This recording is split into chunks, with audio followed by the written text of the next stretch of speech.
exploring the bizarre. Your e-ticket ride into the world of the paranormal. Strap yourself in as we traverse the universe exploring the unexplained. UFOs, ghosts, lost worlds, cryptozoology, as well as other dimensions. It's time to take back the night. Now, your electrifying hosts of Exploring the Bizarre, Timothy Beckley and Tim Swartz. Greetings, Tim.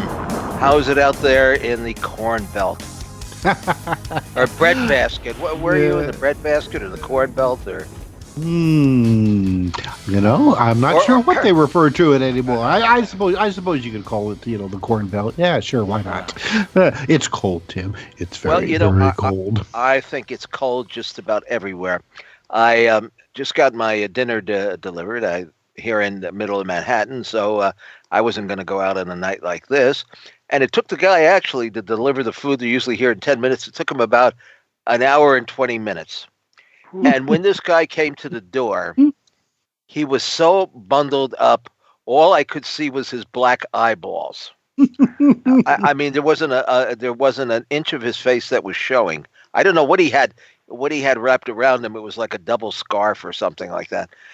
And you turn on the news or the weather, and I think they make it seem like a little bit worse than it is, because frankly, I know people who live in other parts of the country, in fact, even in New York State here, that is much colder than it is here. But I guess it's what you're used to.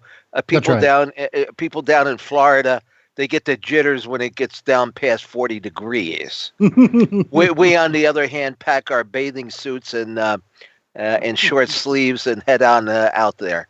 But head out to the beach at that temperature. There you go. But this show isn't about the weather. Well, maybe it is in a sense. But tonight is, to me, is a very special night. Tim, Time Magazine has its Man of the Year. And I have my Man of the Decade.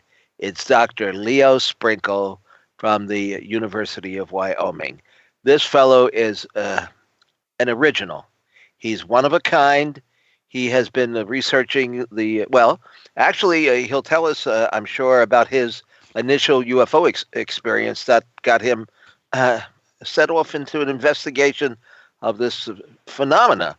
And it's been an extensive career. And Leo was around before Bud Hopkins and any of these other researchers who have worked with abductees and contactees, hypnotizing them.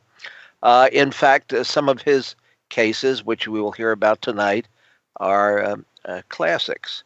And we also have with us my favorite New Age writer and publisher and channeler, Diane Tessman, who I believe is in Iowa this evening and probably also very cold. Are you not, Diane, or have you warmed up since this afternoon? Yes, I've warmed up a little bit, and I'm so pleased and honored to be on the show with Leo, with Dr. Sprinkle. Well, it was, I think, Dr. Sprinkle who sort of brought your story out. I mean, you went to him for but let's start at the beginning. Now, I don't know. I'm not sure what the beginning is in this case, but let's go to Leo. I know you had an experience while you were still going to college, Leo? Yes, that's right. I had childhood experiences that I later thought of as dreams, but then in college, University of Colorado in Boulder, a buddy and I went to a program by a scientist regarding the way people report, the way science works. We enjoyed it. We came out and we said, we practiced. What do you see over there? Well, I call it a tree. Well, how do you describe it? I say it has a trunk and limbs and twigs and leaves. I think it has roots, but I can't see them because they're underground, blah, blah, blah. And then we said, well, what do you see over there? And up above the Arts and Science Building, we saw what appeared to be an elliptical object and moving from a kind of a southern to a northern position. At arm's length, it looks like the size of my fingernail.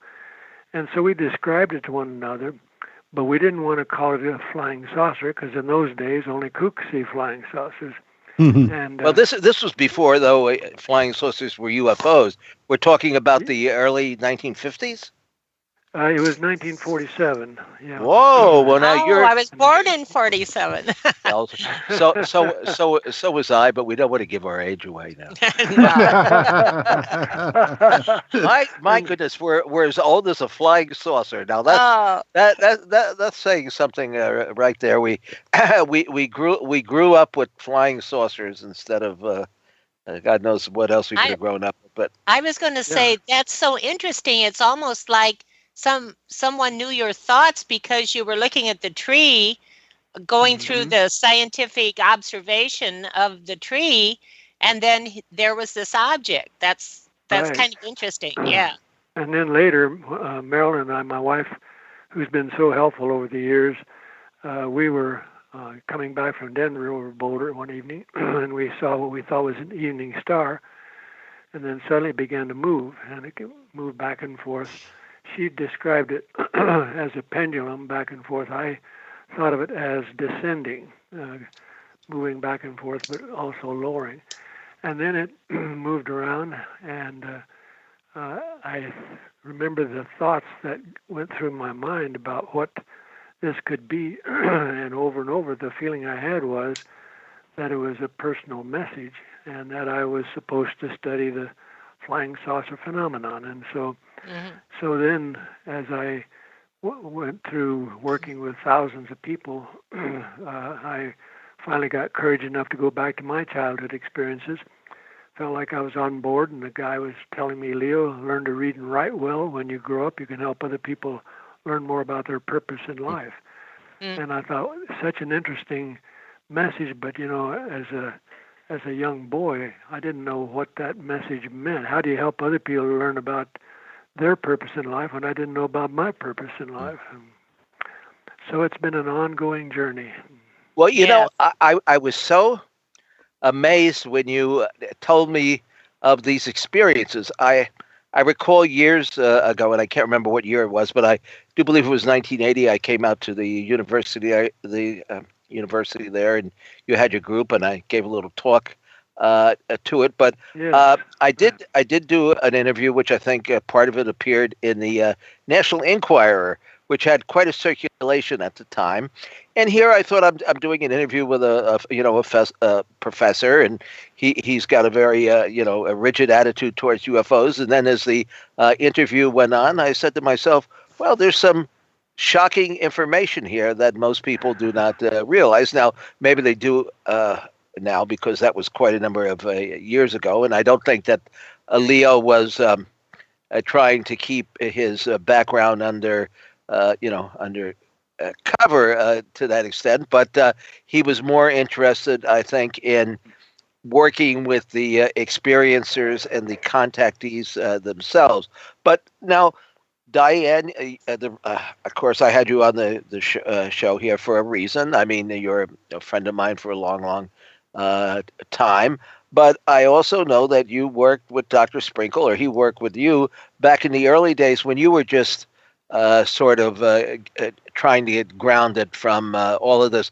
What was happening in your life at that time, and how did you get, and why did you go to Dr. Sprinkle for help or? Well, I also made my way to Dr. Sprinkle. I think it was in 1980 or 81. I'm always confused on which year it was. So we might have passed coming and going from Dr. Sprinkle. But, I would have noticed you, Diane. Well, Wyoming's a big, vast state. But I had been a MUFON state section director for Florida briefly, and also a field investigator for longer while I was teaching school. And I was also with APRO as a field investigator. And I was very scientific, and I followed all the rules for a field investigator, but I knew there was something personal about it for me. I knew I was starting on a long path that would go a lot farther than just, I shouldn't say just, but than investigating other people's sightings. And so it was time to go see Leo. I was guided to him, and I underwent hypnotic regression and began to unravel my own encounters in childhood, which I have unraveled actually quite a bit more in more recent years, and also then started my own Star Network with your help, Tim. And it was just going to see Leo was the springboard for the rest of my life. And it is and has been really amazing. Have no regrets whatsoever. Well, Diane, when you said that you had hypnotic regression, now obviously you went to Dr. Sprinkle because you suspected that there might have been something going on, with you in your past. But I mean, were you surprised to find out how extensive your past involvement had been? I'm only surprised at how it unfolded. Really, in recent years, I've figured out more about it. But at the time, I was so ready to let that information come to light. It was all there. I guess I think Leo said a good hypnotic state, a well-focused, or I don't know if empirical is the word, but it was easy for me to, it was a relief. I had to bring it forward in order to start on the quest or on the discovery. So it was only the beginning. What I said wasn't complete, and I've actually, as I say, found out a lot more, even fairly recently. Myself, I just keep working on it. And so anyway, Leo was the beginning of my personal journey. Dr. Sprinkle, how did you... You're welcome to call me Leo. Oh, well, thank you, sir. I appreciate that. Oh, yeah, I keep calling him Leo. I didn't. Yeah. Well, I mean, both Diane, both you and Tim have known Leo a lot longer than I have. So you could just refer to me as Sir. That'll. Okay, Sir That's right. Yeah.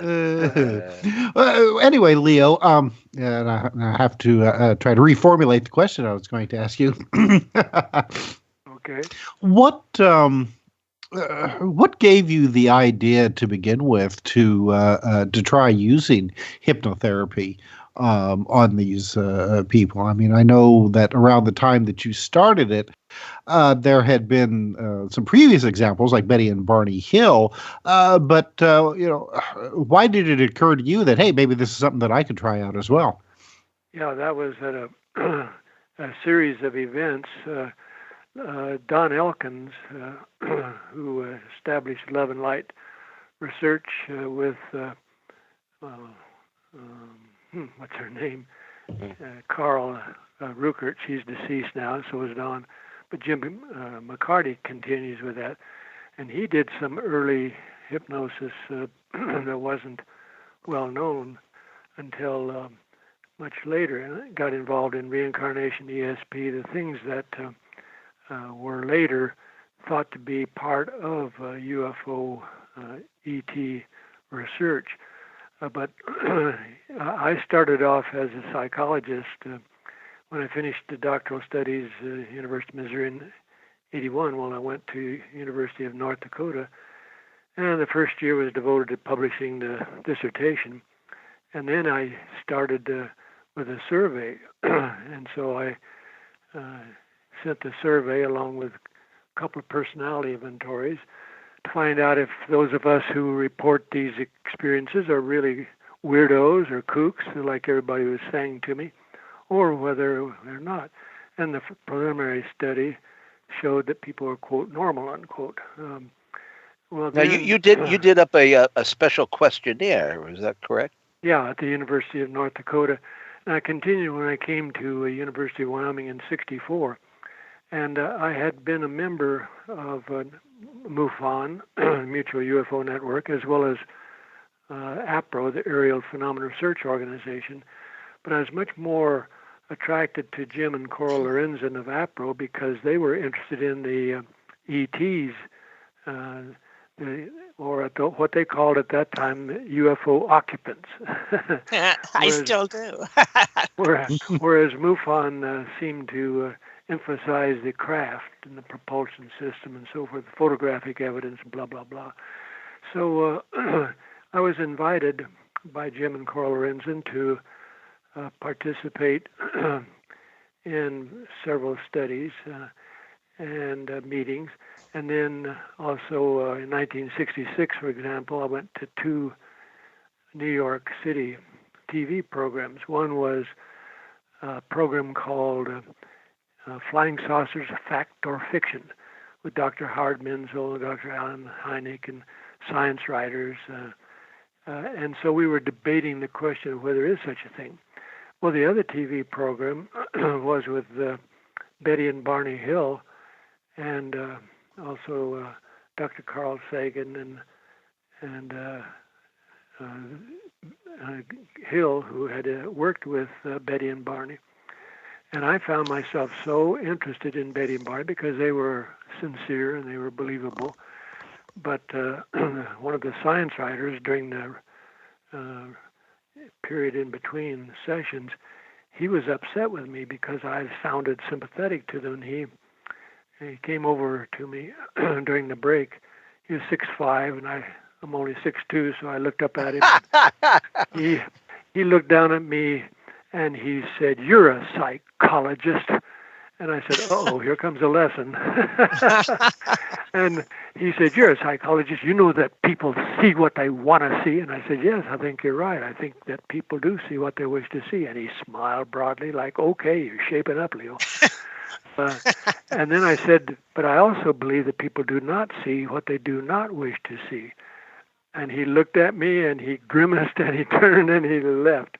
Well, during the program, there was an interesting moment when Dr. Carl Sagan was talking to Betty Hill about the work that they did with Benjamin Simon, hypnosis session, and he was helping her remember that she'd been on board the craft with Barney and the ETs, and that a ET had examined her using an instrument with the navel, and so he expressed his charm with his beautiful smile, but also his skepticism. He said, "Now, we're all amateur psychologists here."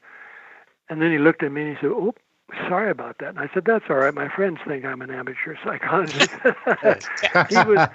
he was about to tell her that she was mistaken psychologically about her memory. So rude, in my opinion, as well as indicating that he thought more of her, that his opinion was more important than hers. Yeah. And so after that program, I thought to myself, oh, if Dr. Benjamin Simon, the psychiatrist, can do hypnosis, well, I'm trained in hypnosis, I could do that too. So in the middle 60s, I started doing hypnosis as well as surveys.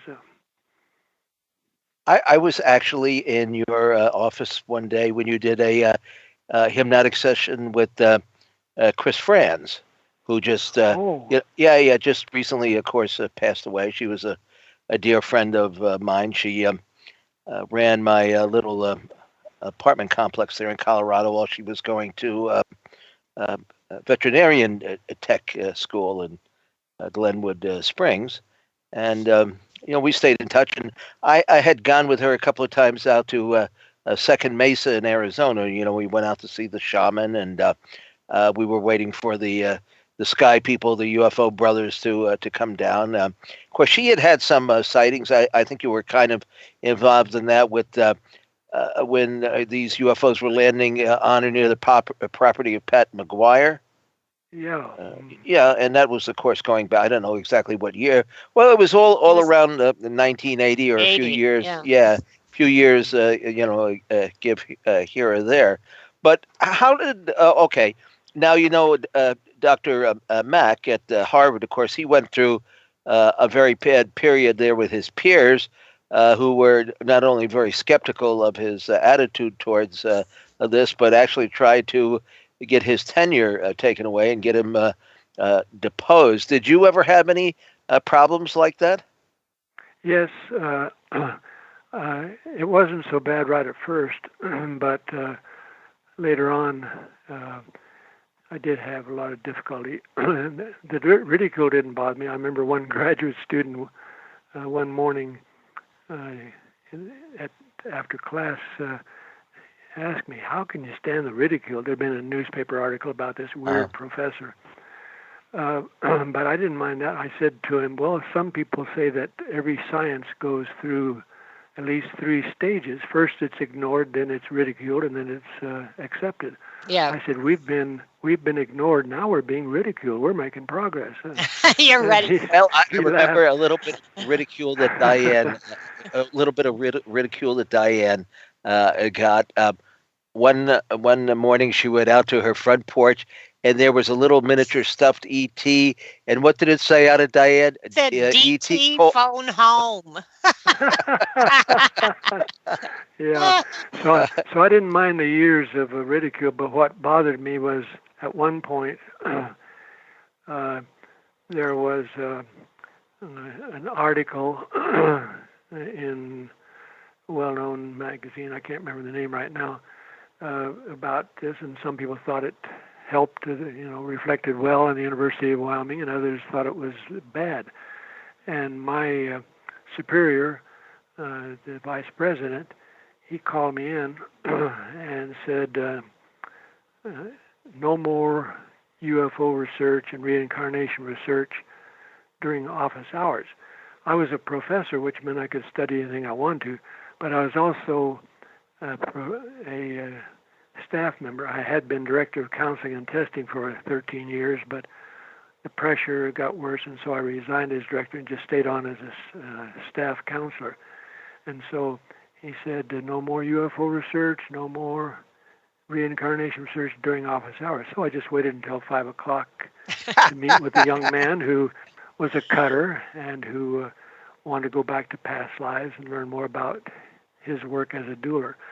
So I thought I could play that game, but then the new director of counseling, he didn't have a doctorate degree and he didn't have training in counseling. He said to me, no more of this other research. I said, I've got 13 years of data regarding teaching people self-hypnosis and the benefits, students, staff, faculty. Nope, he wanted me to do an experimental study to prove that hypnosis exists. I thought to myself, you're in a trance state. Well, all I know is by this time we have our listeners all hypnotized. And we'll be back in just a few minutes after this break.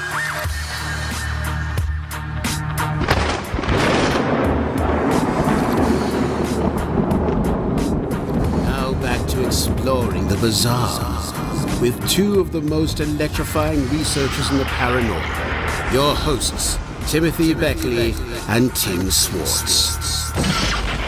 And welcome back to Exploring the Bizarre.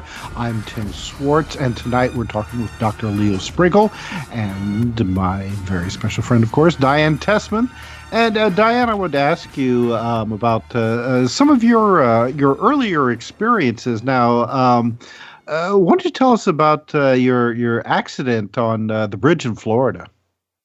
Well, that was when I was teaching school. It's not one of my childhood experiences. But it was 1979, I call my year of awakening. Mm-hmm. And I think that most contactees, abductees, experiencers have a time of awakening, whether it's a year or a month, but a really strange time when there's paranormal activity that probably hasn't happened before or since. And that was true for me in 1979 up until May of 1980. So in 1979, well, it started with the beeps. Everything in my house would beep, from a lamp to the television set. The wall beeped. And of course, now this was before electronics became so predominant in households. 1979, yeah. And this was in St. Petersburg, Florida. The house was near Tampa Bay. It was just a block away from a park that overlooked the bay. So as well as the beeps, which were just strange, there was just no way of trying to figure out where they came from or what they were trying to tell me. Then I had my most incredible UFO sighting. It wasn't an encounter that I know of, but there were two huge, brilliant white spheres over Tampa Bay, or orbs. They didn't move for hours, and there was other people in this park overlooking Tampa Bay that watched them. And I stayed until 2 a.m., and one had disappeared. I felt I was communicating with one of them. I looked down, I looked back up, and it disappeared. So I felt kind of insulted. But the other stayed there until 2 a.m. when I finally walked back home because I had to go to work in the morning, and it was still there. And I've always regretted that I didn't stay, for the whole, to see if it finally left or disappeared. But so anyway, all sorts of weird stuff happened in 1979. And then on May 9th, 1980, at 7:33 in the morning, a barge hit the one span of the Skyway Bridge. Mm-hmm. And my house was really close to, as close as you could be to where it happened. So I was getting ready for school and getting my daughter ready for her to go to school. And my smoke alarm went off, and it wasn't warning. It wasn't battery low. My father said it sounded like Morse code, but we never got ourselves together to try and figure out what it was saying. But then at that exact moment on TV, it came on that a barge, or, a couple minutes later, it said a barge had hit one span of the Skyway Bridge. And it seemed to be at exactly 7:33 that the smoke alarm went off. And I always felt that it was maybe the souls that went over. 32 people died. And 30 of them, I think, or nearly so, were in a Greyhound bus that went over. Oh, my gosh. Yeah. Well, there's just something weird about synchronicities and coincidences in this field that are beyond the extraordinary. I mean, I've done entire shows on this because there is a pattern there of things that take place around events like you're describing, Diane, that just shouldn't occur. I mean, things that are well beyond the laws of average. As if now, to my way of thinking, it's someone trying to communicate to us in a nonverbal fashion. It was almost as if the souls were screaming as they went over the bridge and affected my smoke alarm. It was psychic energy is all that I could explain it with. Now, last night we put up an episode of the show that we did last week on exotic travel.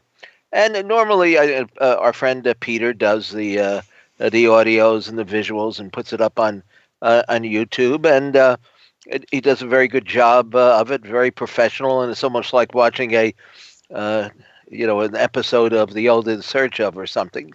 And we never have any real problem with it. I don't think there's ever been any glitch that I can remember. And we've got we've been doing this show for well over a year, and we were doing some other unnamed program before then. And I don't know, I think there's about 130 something videos and audios up there, all a couple hours long.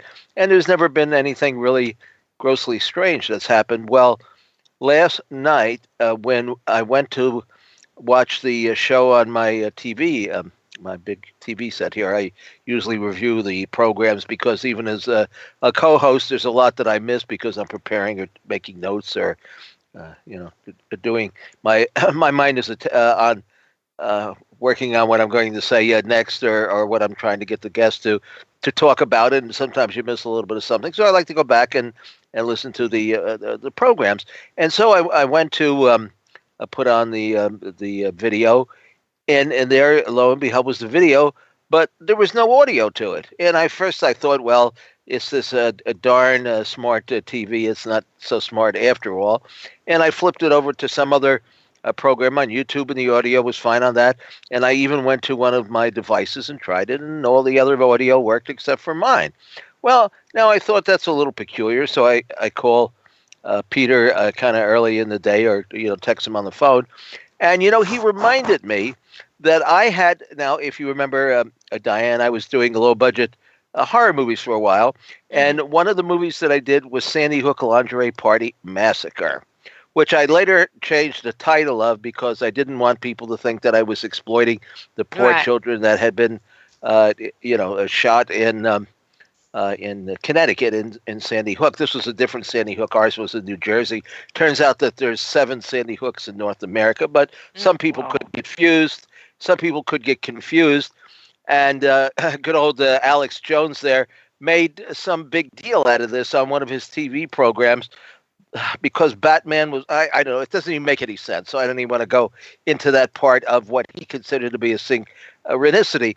But Peter reminded me that at the ceremony that they unofficial ceremony that they were having, on behalf of the children who had been killed, they were having, I think, 10 minutes of silence.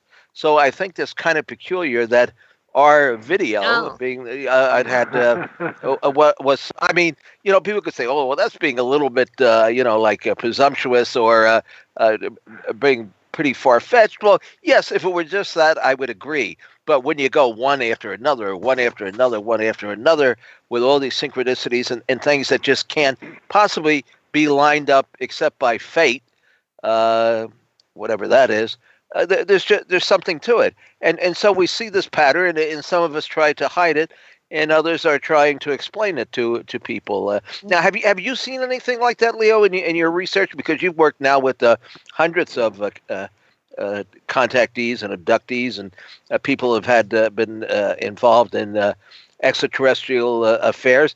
Have you noticed any more coincidences or synchronicities that they've talked about? Yes. Oh, yes. Many people call it coincidence. Others have a better view of synchronicity, which means that there's a meaningful connection.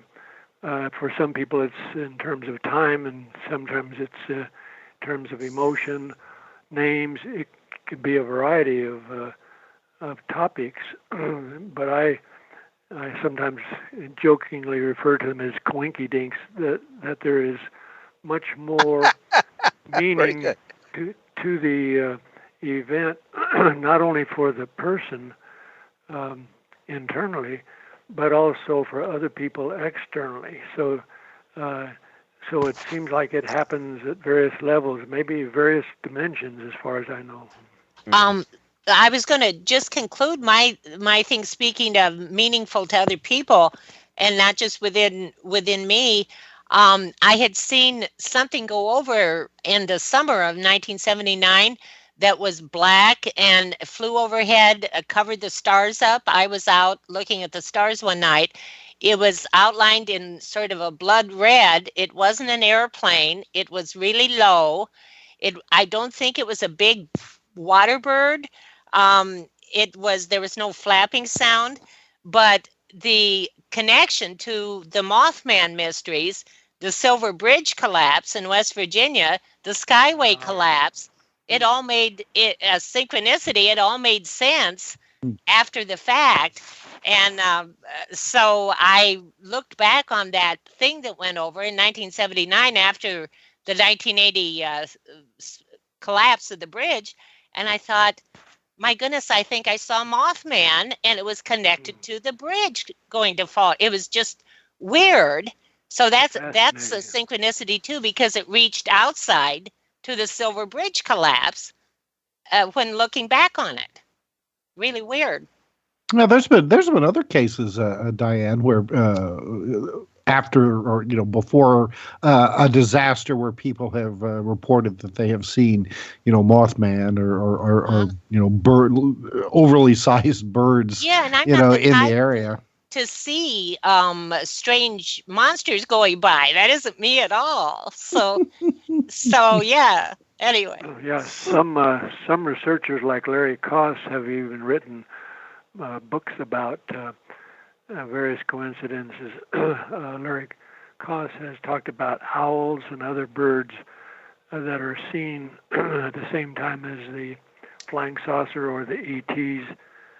So it says there's multi-dimensional things going on. I don't fully understand it. Right. I agree. Well, go ahead, Tim. Go ahead. No, you sir. Well, no, I was going to comment. I mean, there was this, and gosh, what was his name? McClellan, I think is his last name. Just wrote a book a couple months ago dealing with the whole UFO phenomena in association with people seeing owls. White owls, especially. I think wasn't it? Right. Yeah. Mm-hmm. Sometimes more, sometimes like a portent, and then other times possibly, as a cover memory to what actually had happened to them. Right. Yes. Well, Diane, though I don't think we've hit upon this yet. Your experience, I mean, you started here in 1979, but your experiences go back to when you were, 4 or 5 years old? Right. I always have a little trouble pinning down the year. I think they were ongoing, maybe from 4 through 7, age 7. And I can sort of underpin it with the reality of the fact that I seem to have had a piece of tissue taken from me during these. So I don't think, people are always wondering whether encounters are totally subconscious Jungian in your mind, and yet maybe contact from, or if they're nuts and bolts. And for me, I understand and appreciate all the metaphysical aspects and the paranormal aspects, but I know within myself that there is a nuts and bolts aspect to my encounters. They really happened. They were with some sort of solid, very benevolent being. So yeah, the membrane tends to the membrane between, when I went to visit Leo in 1980, I was talking about a scar on the outside of my, the fold of your lip along the line of symmetry under your nose. And I thought it was a scar on the outside. It turns out the little membrane inside that holds your mouth to your gum is totally missing in me. And while there could be a mundane explanation, I asked my parents many times, and they would have been happy to tell me. Mom would have loved to have burst my balloon about UFOs. She didn't believe in ghosts or UFOs or anything else. And they had no explanation for it. They were very attentive parents. They weren't, neglectful, didn't know what happened to me. So I've come to figure out that perhaps when I was 3 and 4, I was very thin and sickly. I had many nosebleeds, and chronic tonsillitis, strep throat. And I've wondered since if, in this day and age, they probably would have given me a test for childhood leukemia or tried to find if that was there. And back in 1952, they didn't have those tests, or Mom didn't rush me in, but I was sickly. And then by 5 and 6, I was bouncing off the roof. I was doing cartwheels and became an acrobat and a gymnast. And so I've wondered if I was cured. Maybe, a tissue was taken from me. And just as doctors do today, maybe my own cells were put back into me, and they were good fighters of cancer. But that's just a guess. I don't know, but my own encounters were, for me, still are so real, both metaphysically, spiritually, but also in a solid aspect. Well, Diane, what happened to you exactly? Now, you had a meeting with a being when you were 3 or 4 years old. How that took place in Iowa, or were you in Canada at the time? I remember you were. No, I was more like 4, 5, 6. I think there was some ongoing contact, but I was in North Iowa for one of them when I was taken aboard, according to my Hypnosis with Leo. I don't have detailed memories of the ship, but I do have actually a few conscious memories of meeting with this individual. But the details that they came up with under hypnosis remembered smaller beings and the ship and a few other things. Then there was a second encounter. My family went up to Eagle Lake in Ontario. And of course, there's Ontario lakes still have a lot of UFO sightings. And that was the second encounter that I have not remembered in its entirety at all. But I remember this same individual walking into the cabin where I was alone in the cabin. And he said, "Diane, are you afraid? Do you remember me?" And I said, "Yes." "Are you afraid?" And I said, "No." And this was later confirmed by my aunt 30 years later. She phoned my mother, and she said to my mom, "How's Diane?" Mom said, "Fine. She's researching UFOs." And Aunt Marge said, "Well, there were 2 UFOs over Eagle Lake that time that we were all up there." And I had not, seen them or nobody had mentioned it for 30 years. So it was confirmed that there were 2 UFOs at the time that this encounter happened, but I don't have the rest of the memory of that one. And this, go ahead, Leo. I wanted to confirm what Diane was saying about her early experiences, and according to my memory in a hypnosis session with another psychologist when I was in my 50s, when I was a child, I was on board a craft and later nosebleeds, but I thought of it as an implant, as if something had been placed inside me to monitor, kind of keep track of me. Right, I had heavy nosebleeds too. Go ahead. Yeah, that's what I think a lot of people I've worked with feel like their nosebleeds were as a result of the examination.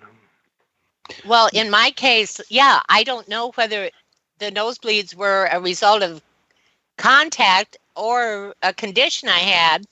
And I'm not sure about the leukemia theory because it was never confirmed or anything that I did have childhood leukemia. Mom never took me to the doctor. I just got better all of a sudden.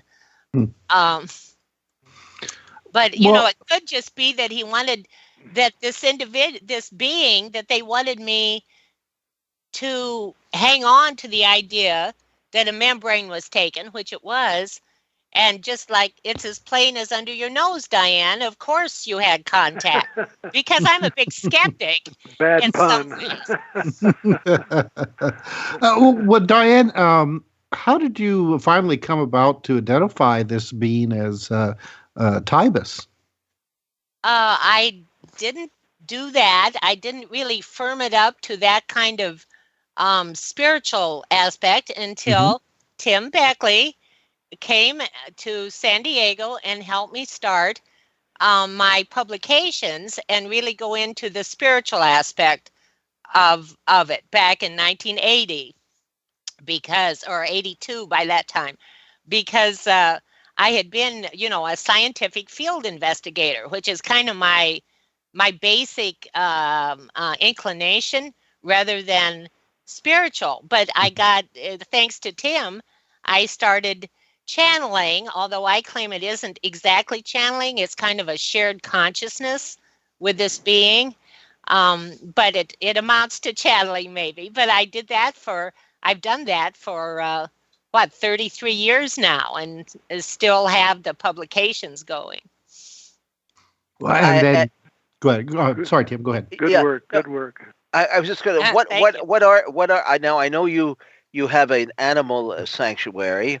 In fact, you even protect the deer on your property from the evil hunters down the road. Is there a message? I mean, what did geez, we could go on for hours like this. What did Tibus look like? Why did they pick you? And do they have a message? And what group were they a part of? Well, I noticed in looking over the cases that Leo worked on, like Carl Higdon and Herbert Schirmer. I'm terrible on names. That each of us saw different individuals. But were they all? Is it in your perception what you see them as being? The individual I saw was human-like, but somehow enhanced. I don't want to say he sparkled. He was augmented with something a little bit different. He had amber-colored eyes that don't really happen really genetically, beyond hazel eyes, and that's the only thing that made him not just another guy. And I'm big on the idea of future humans, because to me he was what we can become. He wasn't a small ET, or God bless the small ETs, but he was just an individual. And people talk about ascended masters, and that's all wonderful, but that isn't quite it. Commercial ascended. We're ascending for a few minutes here for our next commercial break.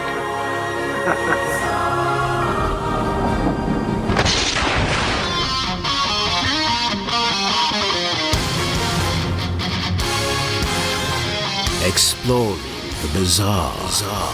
Your e-ticket ride into the world of the paranormal.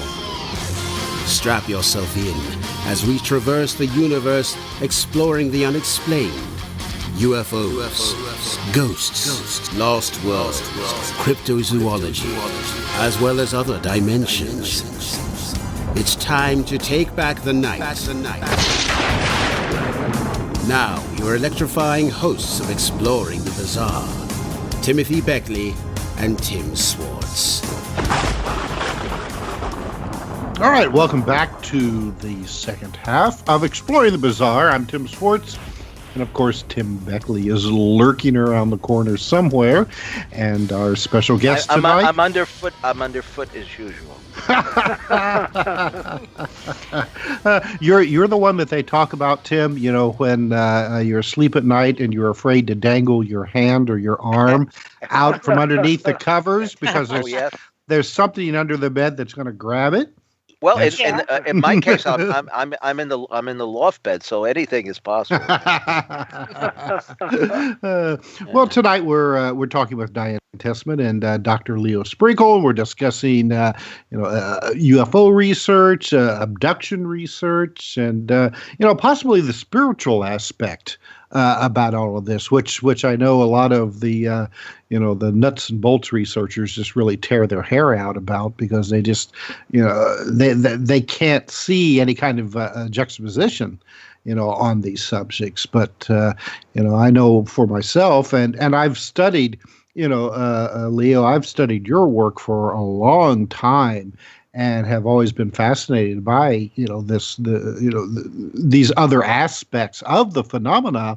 And I wanted to ask you, one of my favorite cases involved the Nebraska sheriff, Schirmer, and your investing, or your hypnotism of this guy. And I don't know if a lot of people remember this case anymore.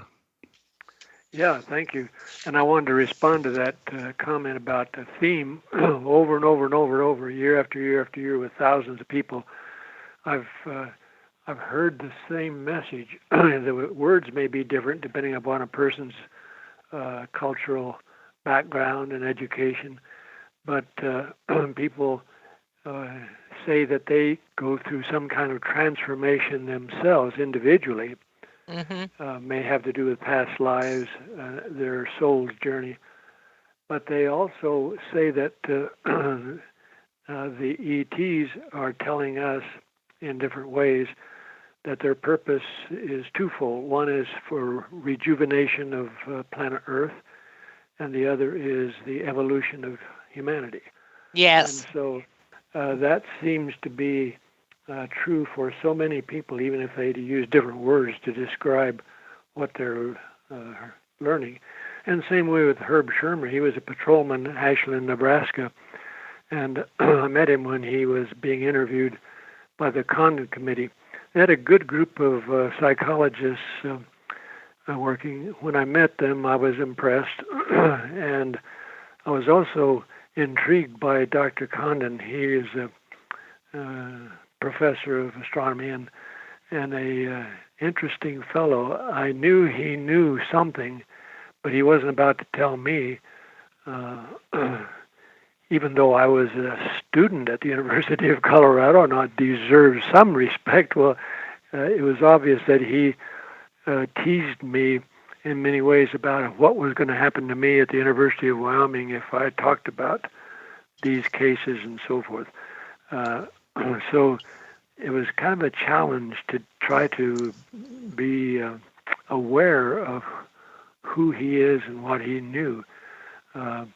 But Herb Schirmer had a sighting, and later during hypnosis sessions was on board a craft, and he was in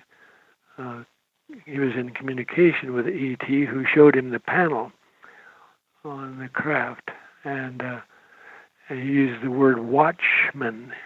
He said, "Watchman," you know. Herb Schirmer was a patrolman. He was a watchman, and he was being given information from ETs about their craft. When he and I talked at the University of Colorado, he was nervous and he wasn't sure he wanted to use hypnosis. So we did pendulum technique, which Dr. Jim Harder of APRO, he was from the University of California, Berkeley, had taught me much earlier. And I knew I'd been trained in hypnosis, so I was ready to work with Herb, but he wasn't sure about that. So we did pendulum technique and came to find out about his onboard experience and his communication with ETs. Once again, to me, people are chosen for a particular reason. I know that I find people, particularly bright, capable researchers, who disagree. They say, no, Betty and Barney Hill were chosen randomly. And I thought to myself, randomly? Back in the 60s when you have a black man and a white woman married? Yeah, that's right. Statistically, yeah, not like. Yeah. So I'm saying the same thing as Diane and you, Jim and Tim, that there is significance not only for the individual, but there's significance socially of the people that are, quote, chosen, unquote, to undergo an encounter and examination.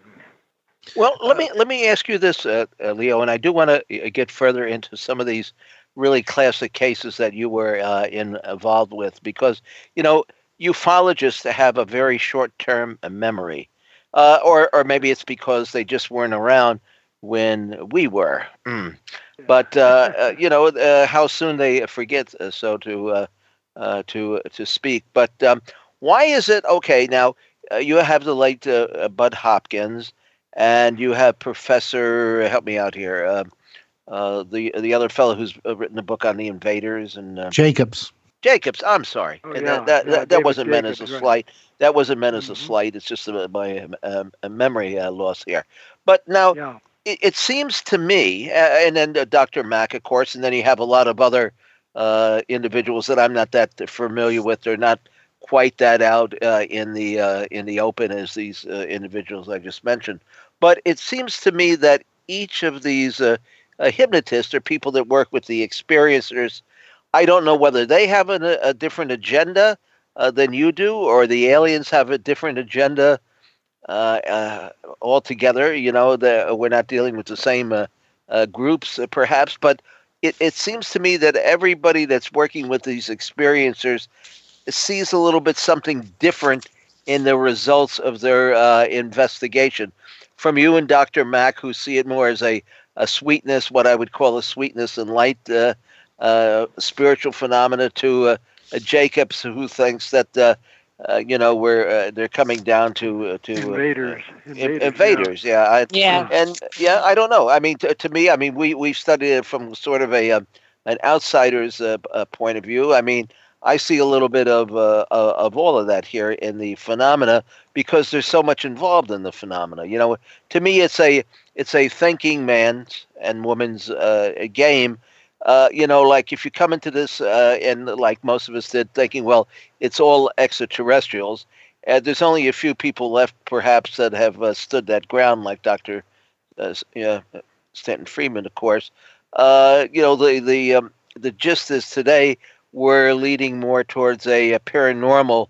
Well, I wouldn't say explanation, because I don't know as if there is an explanation per se, but we're headed in a more interdimensional area of investigation than just thinking that these are strict, spaceships from Alpha Centauri or the Pleiades or Epsilon. Yeah, you raise a good question about the purpose of the ET encounter, and as you pointed out, Dave Jacobs saw them as invaders, Bud Hopkins as intruders. Some people saw them as instructors, like Dr. Jim Deardorff. He was an excellent scientist who saw them as teaching us. Other people said not only are they perceivable as intruders or invaders and instructors, but also as I can't even remember the name I've given, but it's the same IN beginning. They help us transform. Us folk, Leo, us folk will become UFO folk. The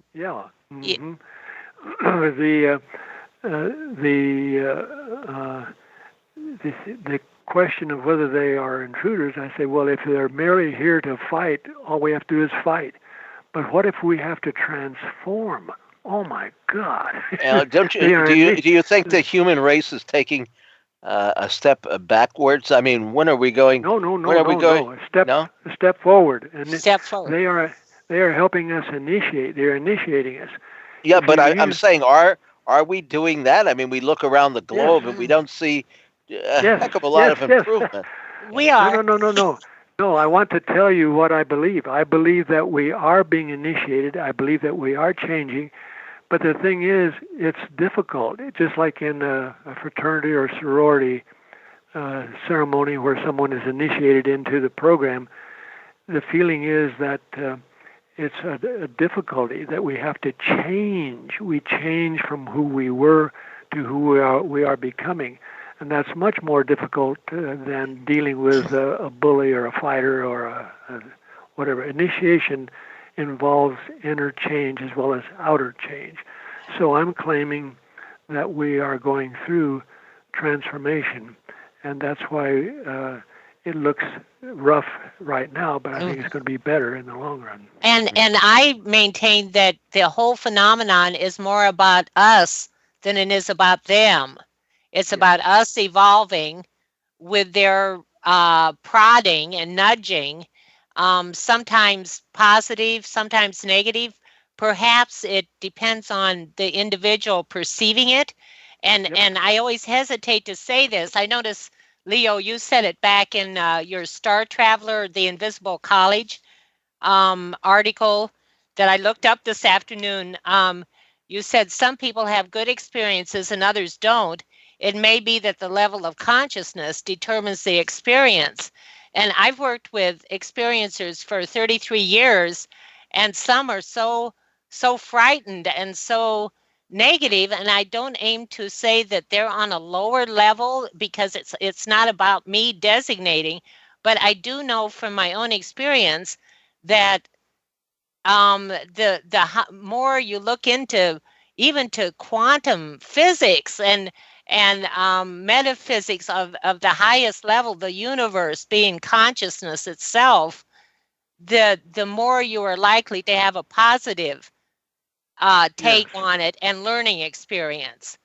We're in school. We're in college here.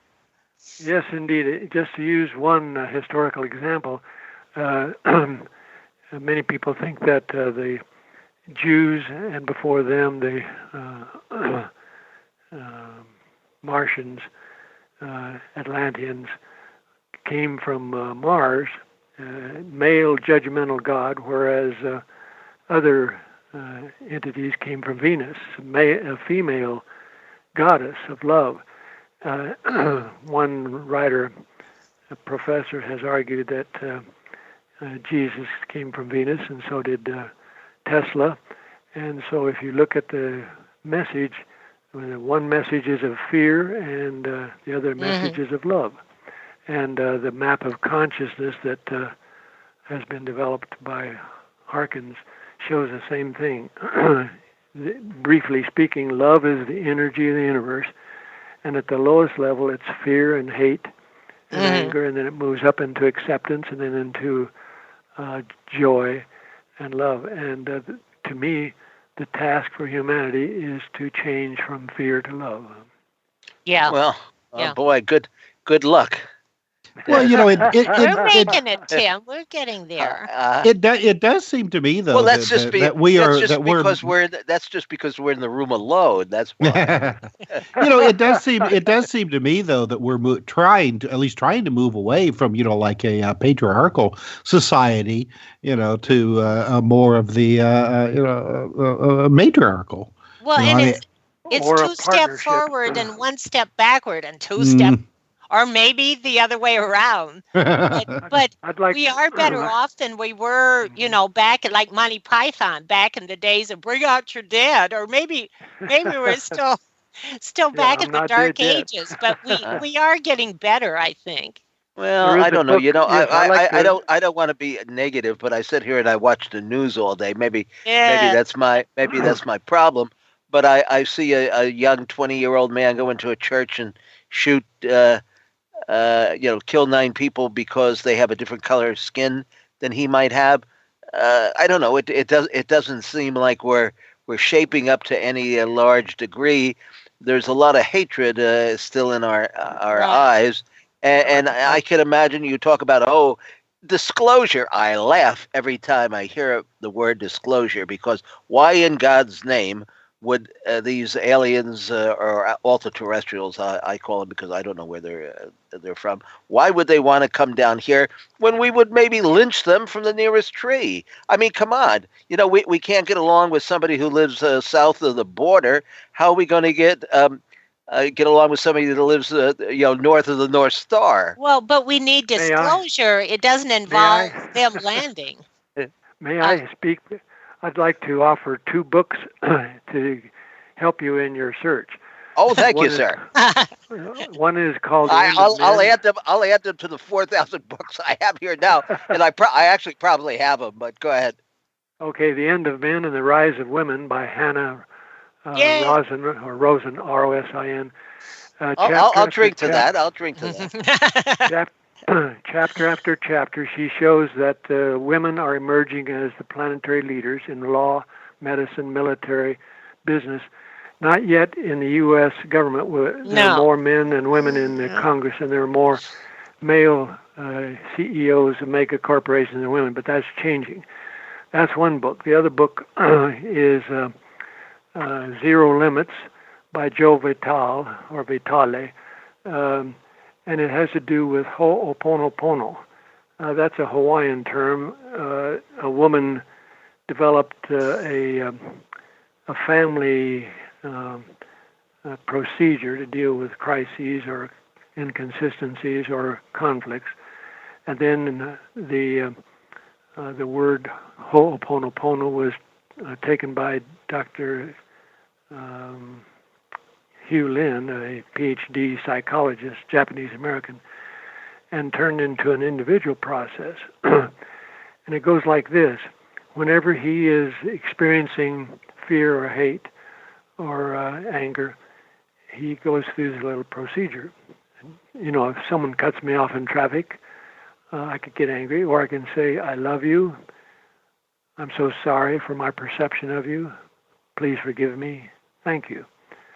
What he's doing is cleansing himself of fear and hate. Yeah. But what's fascinating about the story is that after a few months, he was working with a group of prisoners in a ward, hospital ward. They were killers or rapists or whatever. And he kept looking at the charts of the killer or the rapist, and he kept saying over and over, I love you, I'm so sorry, please forgive me, thank you. And after a few months, shackles came off, medications came down. After a few years, the ward was closed. There were still common criminals, but they were sent off to other prisons. They were no longer insane. What I'm claiming is that if I practice it, not only do I feel better, but it may have some influence on those around me. On reality, we have a path from fear to love. Thank you. Mm-hmm. And I think we need to rise above the trees that we're lost in and fly over the forest, because we lose perspective. I mean, a lot of us have been perturbed, frankly, at the election and whatnot, and I'm talking to myself here. But if we fly over the forest and keep our perspective, I think we are going forward. We must evolve as a species, or the universe will get rid of us, because you can't stagnate and stay viable. I mean, species that don't continue to be vibrant are become extinct. So I really think that we stand on a precipice, a threshold of I think we're going to take a good leap forward. But this is, I hate to be preaching, but this is the change time. So it's the more, it's almost like a cause and effect. The more darkness you have, the more the reaction is going to be of light. It's a vibrant changing time. Tim? Yes. Yeah, and you may be interested in a book called We Are the Disclosure. Miguel how's his last name pronounced? Mondonca, from England. He uses the term of what Barbara Lamb has said. We are the disclosure. As we disclose ourselves individually, then we are going to make the change, whether governments or religions or leaders, world leaders, do or not. I like that comment. Mm-hmm. Well, I remember Major Wayne Aho saying many, many years ago that UFOs are a grassroots movement.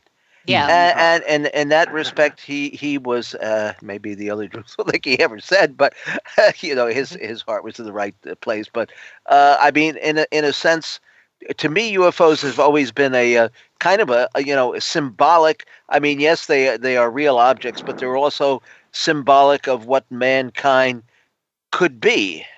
Yes. Yeah. I mean, I think it's kind of a Jungian type of thing, but the potential. The potential of human. It's something to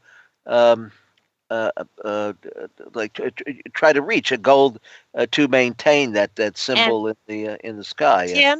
Tim, I hate to tell you, but for all your skepticism, you have done more than a lot of us to forward the subject. You're just as involved as all the rest of us. Oh, absolutely, and I know, and I realize that, but one does have to keep their feet, in play. And you people come into this and they have many different approaches to it, and we do need a little bit of solidarity. Just because we may believe in different things doesn't mean that we can't get together and subscribe to the main theme here. And the energy that you feel to publish that next book and you're Oh. in the field.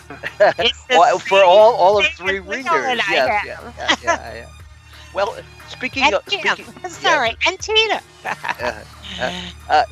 speaking of books, when we come back from our next break, which is coming up to us quicker than I even thought, we want to talk a little bit about the projects that you're working on, and I do want to discuss with Dr. Spinkle some of the classic cases that he investigated, especially the 3 women who were abducted. To me, that's one of the most outstanding cases with a lot of evidence. 3 people, count them, 1, 2, 3. Mona Stafford, yay!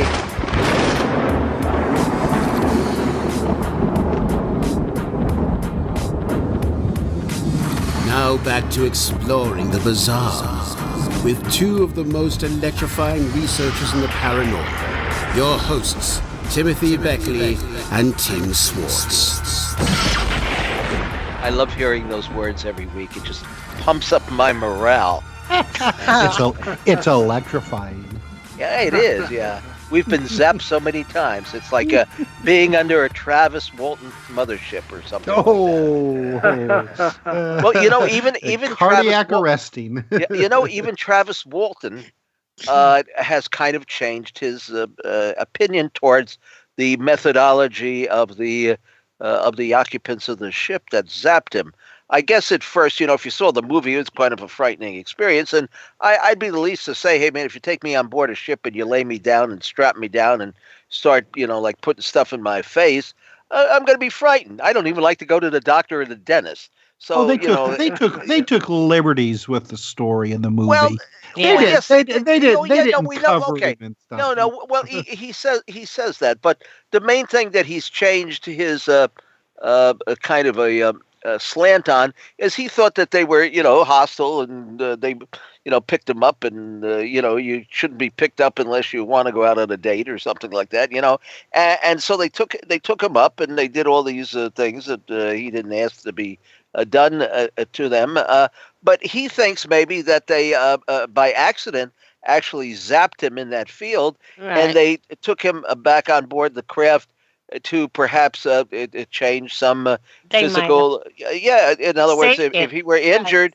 they took him on board and maybe corrected the situation. Same with my idea about the possible childhood leukemia that they took the membrane to re-engineer. Yeah, same. Well, now, Leo, there's a case that we both investigated. Was Carl Higdon, the hunter. And if you remember, he had a scar on his lung. Was it his kidney or his lung? And then when he went to the hospital after being taken, to the hospital by the sheriff or something, because his vehicle had been teleported into the marshy area or something, and they had to get 2 tow trucks to get him out of there. They found that the scarring of the tissue on his lung had disappeared. Now, you've been involved in some just absolutely remarkable cases, and you were here, like I say, before anybody else was floating around the tarmac. One of my favorite cases, because I think it has more evidence than most, would be the 3 ladies from Liberty, Kentucky. Do you remember the details of that experience? Yeah, I remember some of them. The women were very interesting people. Louise Smith and Mona was one. Mona Stafford. That's right. And let's see, what's her? Elaine Thomas. Yeah. Elaine Thomas was. They were all 3 driving along. They see a flying saucer or a strange light, a strange Kentucky, craft. Right? Weren't they lived in Kentucky? Yeah. Yeah, and then they thought they saw an airliner about to crash, but it turned around and came behind them, and then they had missing time. During the hypnosis sessions, they reported similar external experiences, even though they had different individual reactions.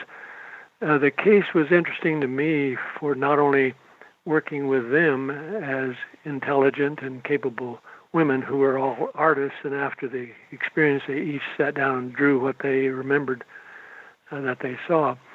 Not only interesting people themselves, but also the reaction of investigators. Leonard Stringfield, bless his soul, he helped us get along because a guy named Bob Pratt, picked me up at the airport and took me there to work as a representative of APRO, Aerial Phenomena Research Organization. But the local investigators, they felt like that was an intrusion. And so finally, it was resolved that we'd all work together. Ta-da! What are humans capable of? Well, the thing that intrigued me about the local investigators, they wanted information about the ETs. You know, what do the aliens look like? How many fingers do they have? How tall are they? Blah, blah. Whereas I was trying to be therapeutic and let the women emit what they wanted to talk about and what they were concerned about. And so it was an interesting process for me to feel both some responsibility to the local investigators, but also to feel responsibility to the women.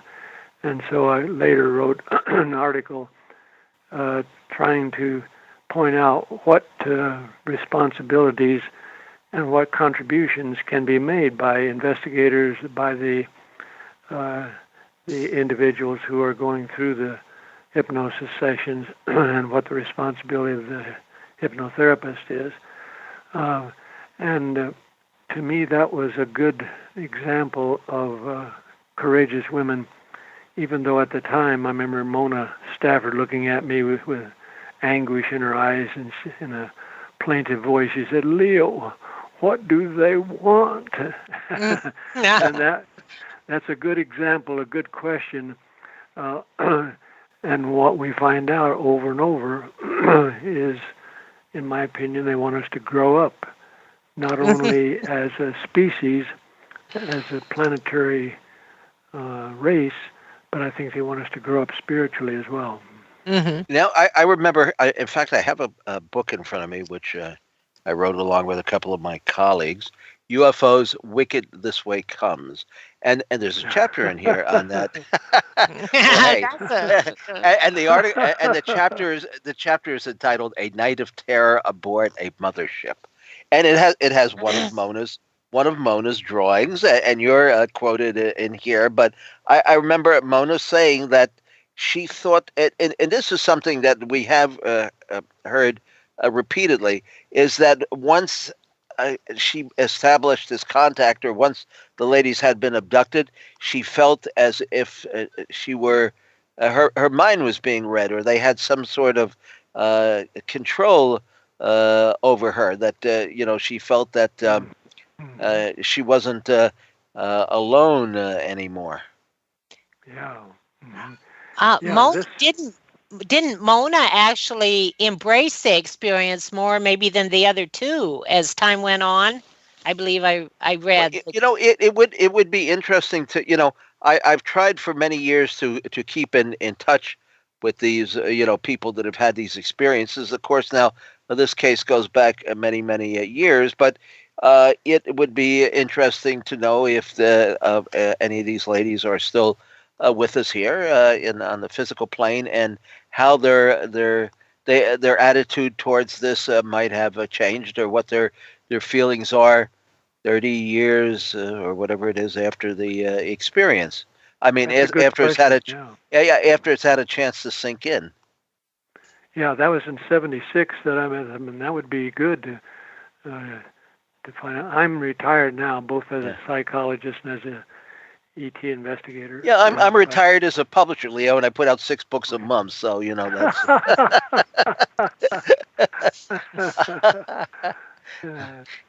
And that's because we're busy doing other things as well, including putting the exploring the bizarre together. I think the experience, like with the 3 ladies, it's an external experience, but it's also such an internal thing. Each one of them took it a bit differently. I guess 2 took it with fear or at least confusion. But if what I read here is right, Mona actually dressed brighter afterwards in more color and looked into the universe a bit more. It's got to change a person's life. You go out, to go bowling, that evening, and on your way home, you get, picked up Leo, wasn't there automobile was actually taken inside the ship, right? It wasn't just bounced around on the road. It went on board along with them. Yeah, and that's the memory. And to me, Louise Smith was a little more even-handed in her reaction. Elaine Thomas kind of pulled back. Mona was back and forth between fear and acceptance. I remember one time Louise Smith was with me. We were on Tom Snyder's Tonight Show, and he was interviewing her, asking her questions, and I could hear the skepticism in her voice, in his voice, and so he expressed it, and she said, "Oh yeah, she didn't mind him being skeptical." She said, "I don't insist that people accept what we experience, but she was very even-handed about it, and I thought that was very mature to allow other people their doubts, because she doesn't know how to prove it. But to me, the fact that just like in the Travis Walton case, many loggers and other cases where there have been more people than the one person who is the primary spokesperson, that adds credibility to the experience. But it comes down to each individual person not only persuading others, but persuading himself or herself that, yes, this experience happened, and now I have to learn how to deal with it. That, to me, is the transformation that takes place. Mm-hmm. Now, would you say that that's the, as far as the cases that you've investigated, that's the one with the most evidence because there are 3 individuals, or are there other cases that perhaps you're keeping secret from us that you might reveal now that have some, more evidence behind them?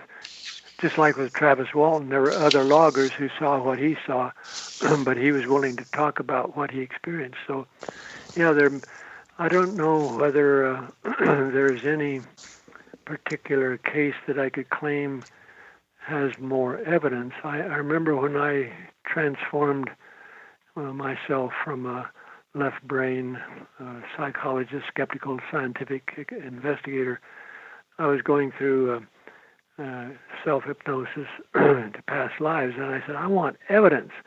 There was a book about a guy who was a World War II Navy pilot, and his body was found in an airplane. Well, in another lifetime, the same person went back to find out about that, and he had memories of that experience. So that is powerful evidence in terms of reincarnation. So I was looking for that, and I said, I want evidence. And so I relaxed deeply, told my guides and told my highest self, I want proof about reincarnation. These stories about being a Roman soldier, blah, blah, blah, those are all very interesting, but I want proof. Well, as I relaxed deeply, I saw sagebrush, over and over and over, sagebrush. I thought, well, in Wyoming, there's a lot of sagebrush, and that's not very exciting. So I thought maybe I should stop. And I said, that's resistance. You ask for it, go with it. And then suddenly I was on a pony, and I had a spear, and I was a Native American boy chasing a buffalo. Went up a hill, the buffalo turned, fell, hit the pony and me, and I went blank. And I said, I must have died. But nope. I stood up in my memory or my fantasy or whatever. I heard yelling. I turned. My buddies with their faces painted were yelling, the kid got a buffalo. And then I turned, and I saw my pony. Every time I tell this story, and I weep. Yeah. Because my pony was dead. And so that taught me an valuable lesson, that strong emotion is good evidence as much as empirical experiences or empirical things. So it's important for people who go through ET encounters to recognize that if they have fear, that's what they're supposed to work on. If they have anger, that's what they're supposed to work on. If they have skepticism or doubt, that's what they're supposed to work on. Yee-haw. Leo, I remember from during my hypnosis, you were so patient because apparently I just cried from my soul level. I still remember it. And if I recreate it for myself like you did just now with the pony, I can still feel that same emotion coming when I was going to have to leave this place that I had been taken to. I didn't want to leave, and I didn't want to leave the individual that I met. And you were so patient because apparently I went on for like 40 minutes and didn't ever come up with any other actual information, but the emotion was so true and real and is still with me. Yeah. Well, that's what we're supposed to work on, and so That's I know. And so it's if you think in terms of athletics, it's the sweat and tears of the boxer or the runner or the basketball player or whoever she is and what she's working on. And if a person works well, then they emerge not only as a better athlete, but as a better person. Yeah, stronger, evolved a little bit. Yes. Yeah. Yeehaw. Yeehaw.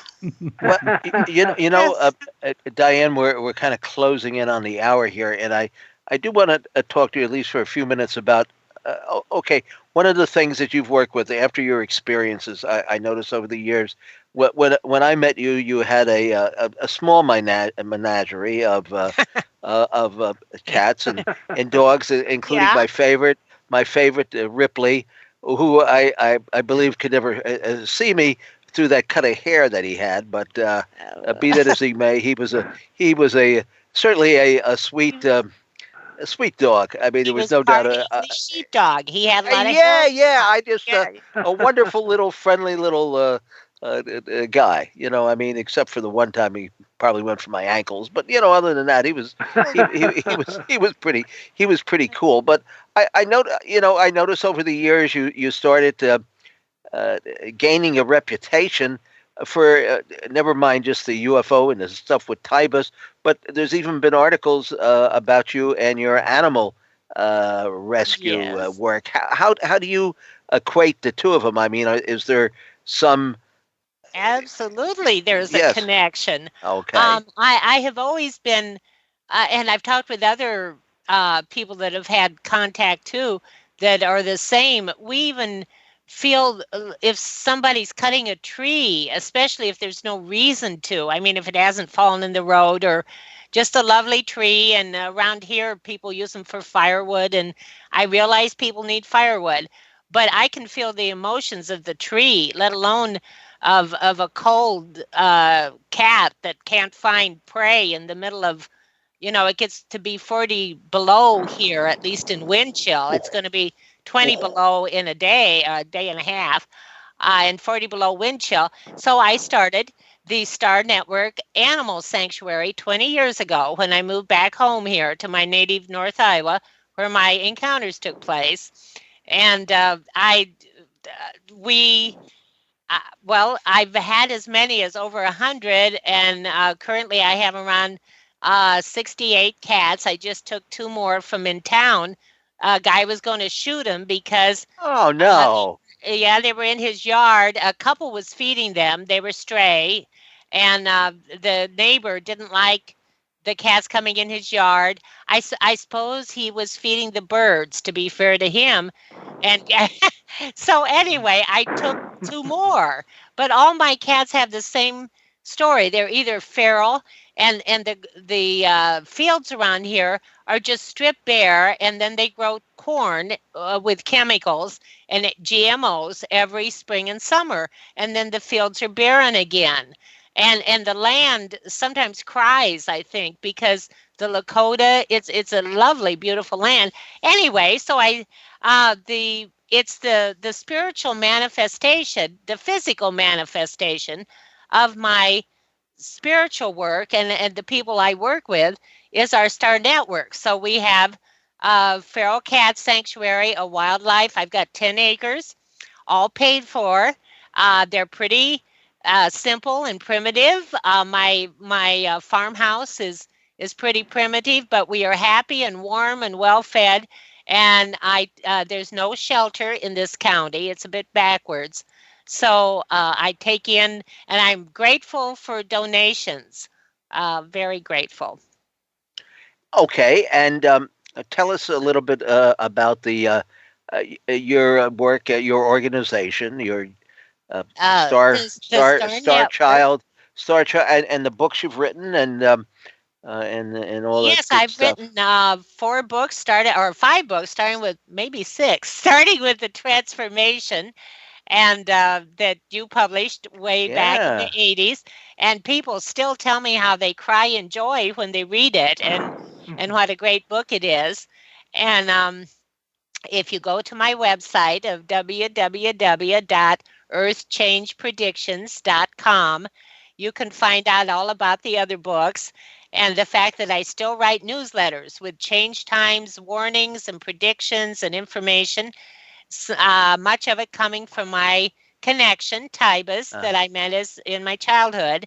And I will send a free Change Times Quarterly or Star Network Heartline online or even through the mail. And you can, I'm at Diane Tessman 0@gmail.com. Yeah, well, that's all hooked up on the show. I mean, that's our producer and engineer Tina does a remarkable job. We've got everybody's Facebook and whatever they need contact information. And actually, you and I, Diane, did a book recently, originally called Your Passport to Heaven.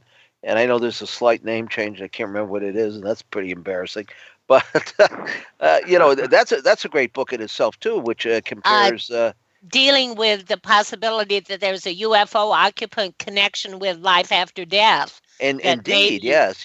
I've gotten a lot of good case histories from people who claim that they've gone on board the ship and talked to members of their family who are deceased.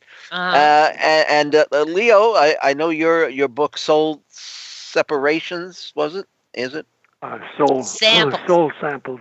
Soul Samples, yes. It was called Soul Samples, yeah. Soul Samples. Now, that book, I understand, is unfortunately out of print.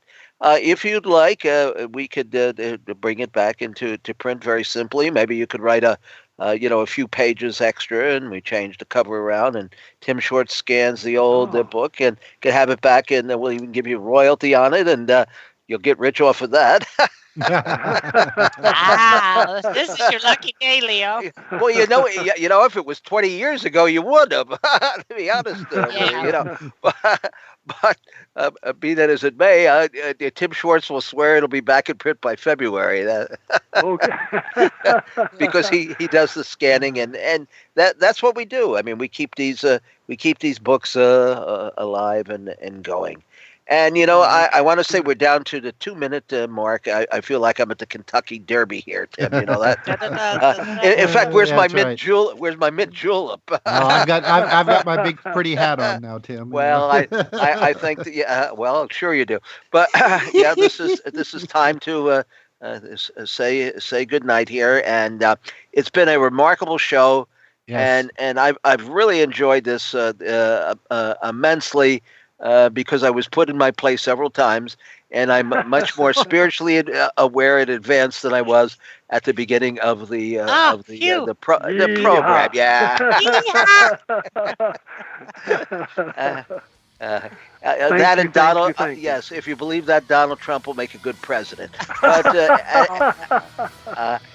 anyway, I want to thank Tina and Peter and Carol and all the people who make exploring the bizarre possible, and my co-host Tim Schwartz, who keeps the place neat and tidy and my books in order. Thank you, Tim Schwartz. Thank you. I appreciate it. Thank you. Yeah, thank you, Leo, and thank you, Diane. Bring the mothership down. Come on, a little lower. You got a full house. You got to take up tonight. Yeah.